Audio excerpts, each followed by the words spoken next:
The integration that we have with Ivy and Plex has been able to get pretty tight. We are able to interact quite a bit with the Plex panels and the Ivy process. What we're going to show you today is a little bit similar to the slides that we showed you a minute ago. The process is one where we're going to replace the manual steps and steps that are outside of the mature Plex application, bring those into Ivy and replace them with steps that actually have some governance and some rules and different things that will allow the system to have a flow from the very beginning of your process. This first workflow that we're going to show you can start from any external process. Any of the workflows that we do in Ivy can be started from another workflow process, from an external link, from any other source that can trigger either a web page, anything that's done via a user interaction. In this particular case, we've set up a simple button on a web page to be able to start that process. The first step that we're going to do is just going to gather some information. This is going to replace what a salesperson might do, getting information off of some forms and then taking that information to the next step.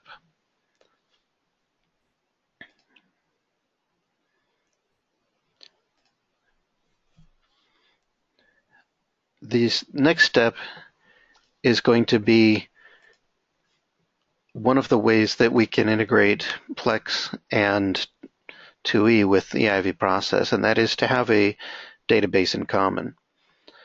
Any ODBC connection that you can set up can be used with Ivy, so you can do a database lookup directly into your system. Oftentimes there are systems that don't allow that, such as SAP, and we can work in other ways with those.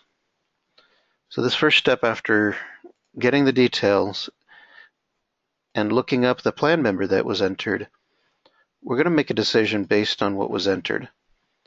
In the case of a new plan member, it'll give us the ability to create a new member and then go back and look that up. This is a Plex panel where we've actually integrated the Plex panel directly into the Ivy process using the CM First web client. In the case of multiple plan members, we're going to allow the user via a Plex panel to select which plan member is the correct one. It then looks up details based on the information that was passed directly from the Plex panel into the Ivy process. The next step is that it's going to take us into a task list. Within the task list, things can be filtered, sorted, and prioritized so that the user, every time they look at the task list screen, they know which is their next task.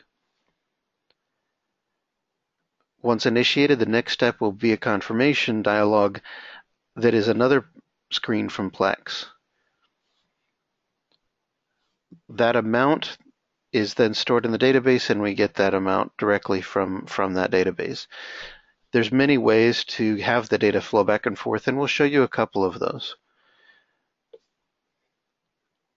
The next step, we're going to make a decision based on the amount that was entered in the confirmation dialog. If the amount is over 2,000, we're going to reject the process and send it back up. If it's between 1,000 and 2,000, it's going to send it to a manager approval process. That manager approval process is something that will be able to determine whether or not the person is available. In this particular case, we have a timeout set up. If within 30 seconds, and you can see here the timeout that we have as the 30 seconds, if within that 30 seconds the manager has not addressed it, it's going to expire and then set the responsible role after the expiration, in this case to system reviewers, and this is selectable. System reviewers in this case is the everybody group. Once a manager, or in the case of an expiration, whoever the next responsible role is, brings up that process, it will bring up an Ivy dialog determining whether or not the process was approved or rejected. If approved, it will send it along to the final review, and then once the final review is activated, it will close the process. The end of the process can be figured to call any number of secondary processes or workflows. So as you can see, they can be chained or built in such a way that each branch can start an appropriate process. In this simple example, it's just a single process start to finish, but I'm sure you get the idea of the fact that it can actually be built into a very robust system.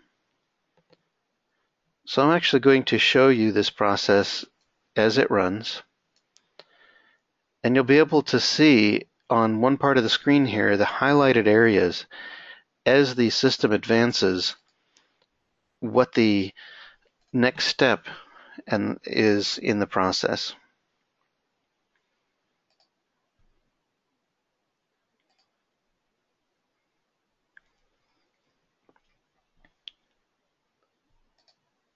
So again, we're just starting the process with a simple button here. When that comes up, we see the plan member. When we put a name into the plan member field, this can be what gets looked up in the database. In this particular case, we're going to use this as the database lookup, but that can be any number of things. Now we see here that no plan members have been found with that name. I just started the web client server, so it's taking a second, but normally this would be very quick, and you'll see that that happens here in a minute. Now there were no plan members with that name.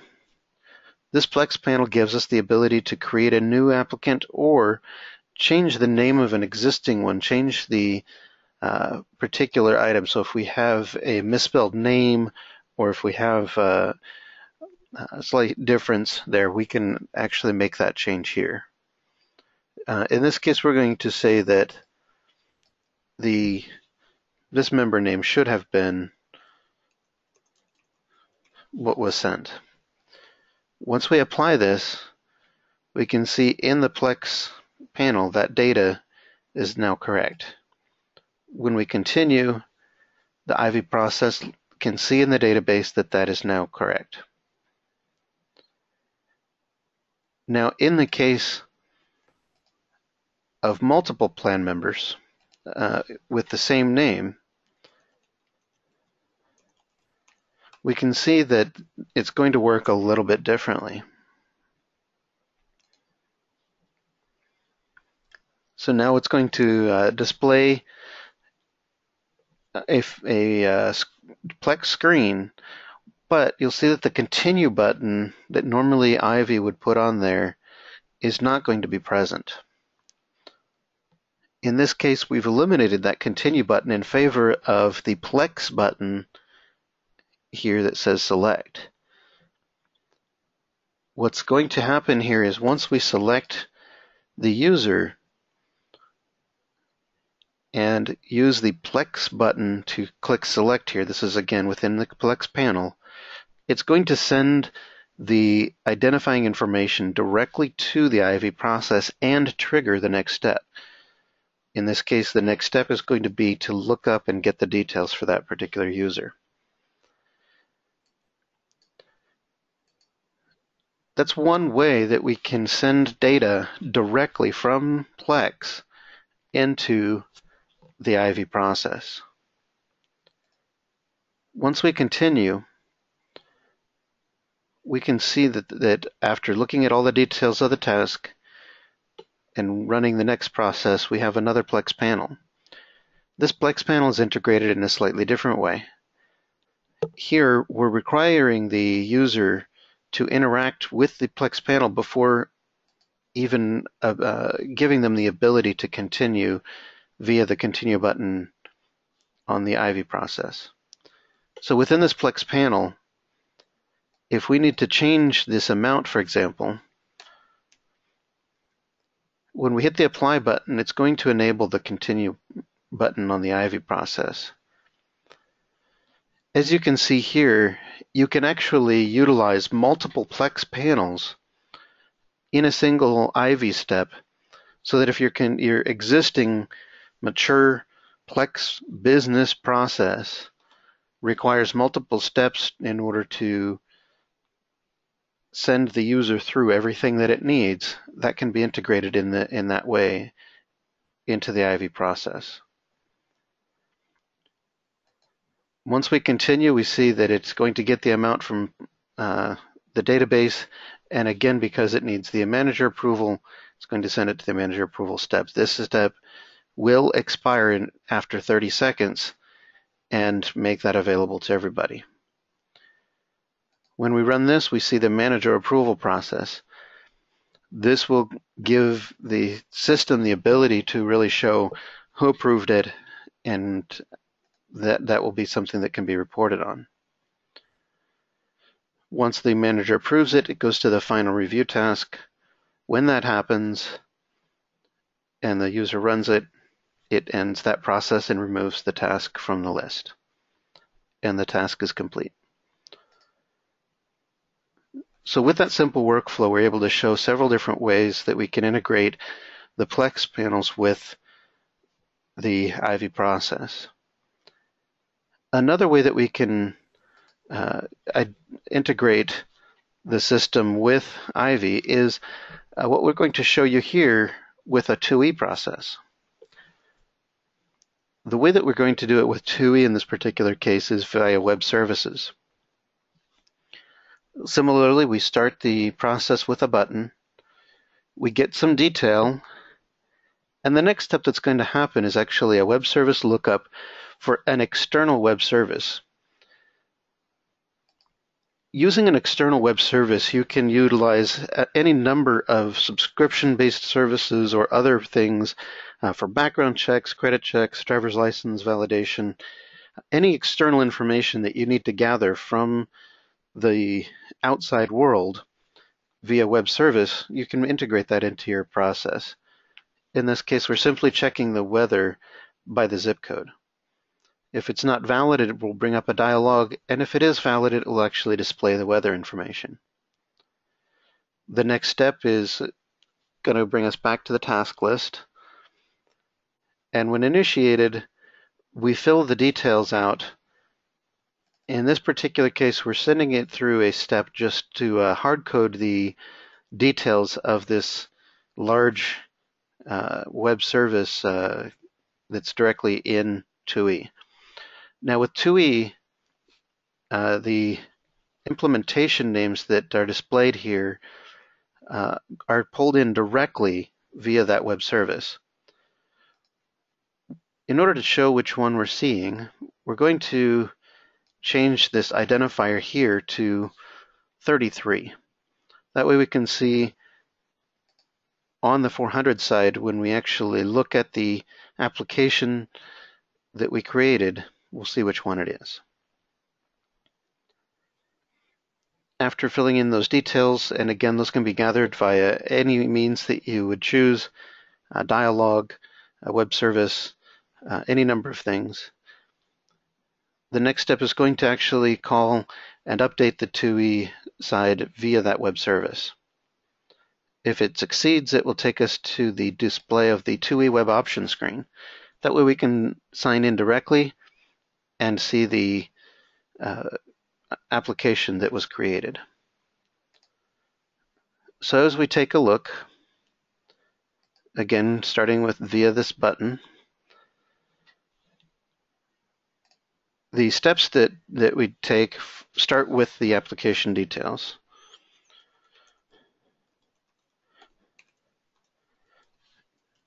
These again can be filled out by somebody, for example, in sales.